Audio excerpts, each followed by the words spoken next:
जब संविधान बन गया पूरा 26 नवंबर 1949 को, तो एक बात पे आमराय नहीं बन पा रही थी कि भारत का नेशनल एंथम क्या होगा, राष्ट्रगान क्या होगा। ज्यादातर लोगों का कहना था कि भारत का राष्ट्रगान वंदे मातरम होना चाहिए, मेजॉरिटी। क्यों? क्योंकि पूरा का पूरा जो फ्रीडम मूवमेंट हुआ था वो वंदे मातरम भारत माता की जैसे ही हुआ था। एक समय तो अंग्रेजों ने वंदे मातरम को कहने को ही देशद्रोह घोषित कर दिया था, वंदे मातरम को बैन कर दिया था। वंदे मातरम के नाम से लाहौर में अखबार निकलता था, वंदे मातरम के नाम से राम प्रसाद बिस्मिल ने गजल लिखी, वंदे मातरम के नाम से कई सारे नाटक लिखे गए, वंदे मातरम पूरी दीवालों पर जगह जगह लिखा होता था। इवन जो झंडा लेके यूज करते थे हमारे स्वतंत्रता संग्राम सेनानी, वो भगवा कलर का झंडा होता था, उसमें वंदे मातरम लिखा रहता था। तो इसलिए जब संविधान बन गया तो यह हुआ कि भाई भारत का राष्ट्रगान क्या होना चाहिए, ये हुआ वंदे मातरम होना चाहिए। पूरा पूरा फ्रीडम मूवमेंट इसी से चला है। लेकिन कुछ लोगों को उस समय भी सेकुलरिज्म का कीड़ा खा गया। हालांकि उस समय सेकुलरिज्म आया नहीं था संविधान में, लेकिन कीड़ा था। इवन कांग्रेस का शुरू का 5 अधिवेशन भी वंदे मातरम से हुआ था। हर साल कांग्रेस की एक बैठक होती थी, राष्ट्रीय परिषद की बैठक होती थी, उसकी शुरुआत वंदे मातरम से होती थी। जो 5वीं बैठक हुई उसमें जनगण मन के रचयिता पंडित रविन्द्रनाथ टैगोर ने खुद ही वंदे मातरम गाया था। लेकिन जब संविधान सभा की एकदम फाइनल बैठक हुई तो उसमें यह हुआ कि नहीं, जनगण मन होना चाहिए। लोगों ने ऑब्जेक्शन किया, भाई जनगण मन का हमारे आजादी के आंदोलन में कोई योगदान ही नहीं है, जनगण मन तो कभी गाया ही नहीं गया, पूरा पूरा फ्रीडम मूवमेंट वंदे मातरम से हुआ है। और वंदे मातरम भी एकाएक लिखा गया था। अंग्रेजों ने क्या किया, यहां पे एक नेशनल एंथम बनाया, गॉड सेव क्वीन, उसको इंपोज करने की कोशिश किया। गॉड सेव क्वीन का विरोध करने के लिए बंकिम चंद्र चटर्जी ने 24 घंटे के अंदर वंदे मातरम लिख दिया और फिर वंदे मातरम पॉपुलर हो गया। पॉपुलर हो गया तो फिर भैया यही नेशनल एंथम होना चाहिए।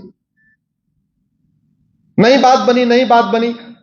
फिर 26 जनवरी जिसको हम रिपब्लिक डे मनाते हैं, उससे 2 दिन पहले एक बैठक बुलाई गई, स्पेशल बैठक।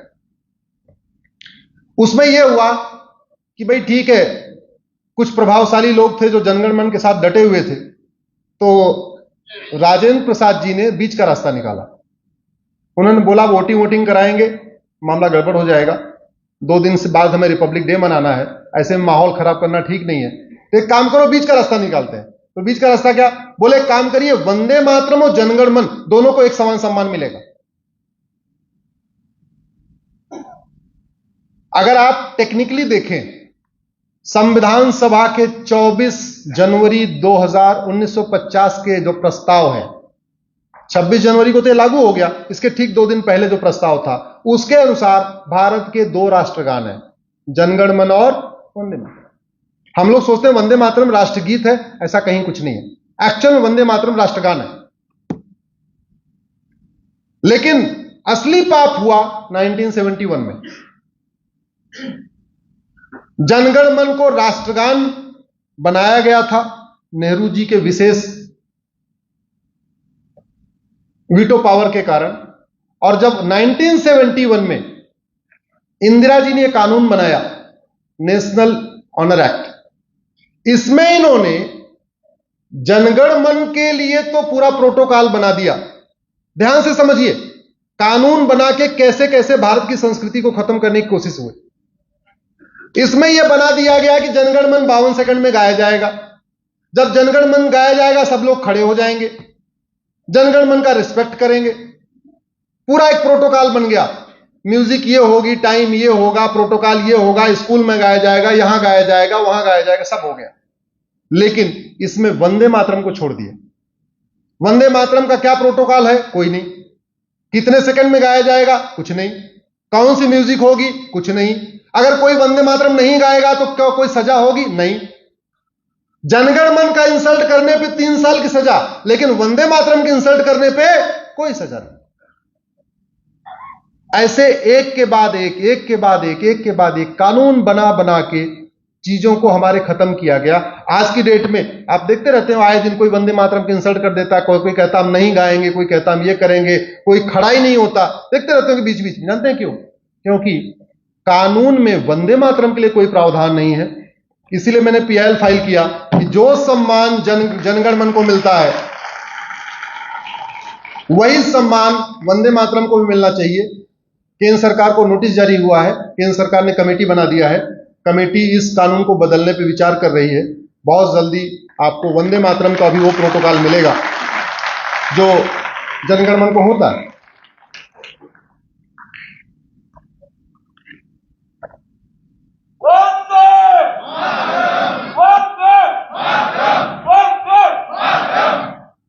आप में से कितने लोगों के रिलेटिव कहीं भारत के बाहर रहते हैं? जरा हाथ खड़ा करिए। सिटीजनशिप मिल गई क्या? तुरंत मिल, जैसे भारत में सिटीजनशिप मिलती है ऐसे वहां मिलती है क्या? अमेरिका में कम से कम 15 साल के बाद मिलती है। सिंगापुर में भी कम से कम 10 साल लग जाता है। भारत में पैदा होते ही मिल जाती है।